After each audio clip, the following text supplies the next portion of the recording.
Saudi আরবে আদালতে দুই ভাই ঝগড়া করছে। এক ভাই বলছে মাকে আমি রাখবো, আরেক ভাই বলছে না মাকে আমি রাখবো।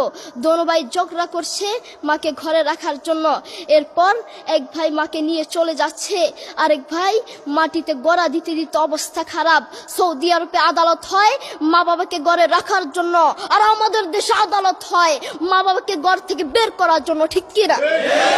যুবক, তোমাকে বলছি, তোমার বন্ধু তোমার আপন নয়, তোমার বউ তোমার আপন নয়, তোমার শ্বশুর শাশুড়ি তোমার আপন নয়। এই পৃথিবীর বুকে আপন হলো তোমার মা এবং তোমার বাবা। ছেলে বিদেশ থেকে এসে শ্বশুর বাড়িতে গিয়েছে, তারা তাকে উল্টাপাল্টা বুঝিয়েছে। এখন বাড়িতে এসে সে বলছে মা তুমি আমার টাকায় খাও, আমার ঘরে থাকো, আবার আমার বউকে পিটাও।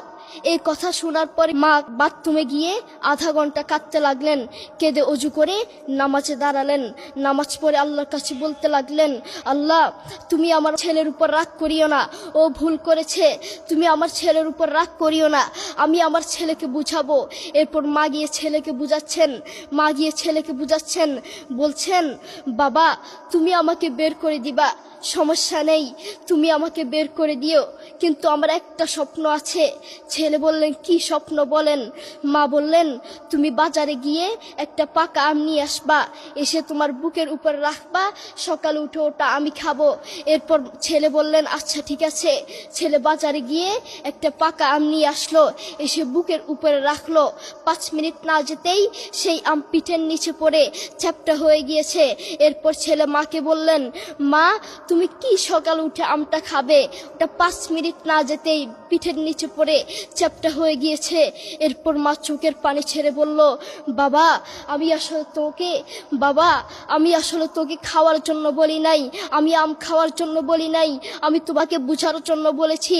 তুমি আজ একটা রাত এই আমটা রাখতে পারো নাই, আমটা বুকের উপর রাখতে পারো নাই, আর আমি সেই তোমার দুঃখিনী মা যে 1 বছর 2 বছর নয় 3 বছর নয় পাক্কা 5টা বছর এভাবে তোমাকে রেখেছি। আমিও যদি তোমার মতো এভাবে ঘুমাতাম তুমিও তো আমার পিঠের নিচে পড়ে চ্যাপ্টা হয়ে যেতা। এরপর ছেলে চোখের পানি ছেড়ে বলল মা আসলে আমি বুঝতে পারি নাই তুমি কি জিনিস আসলে আমি বুঝতে পারি নাই।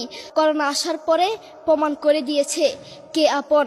এক মেয়ে তার মাকে ফোন করে বলছে মা আমার স্বামীর করোনা হয়েছে। মা বললেন সাবধান, তার কাছে যাবি না, আমি সকালে সিএনজি পাঠিয়ে দিব, তুই টপ করে সিএনজিতে উঠে যাবি, এটার নাম দুনিয়া। করোনা হওয়ার পরে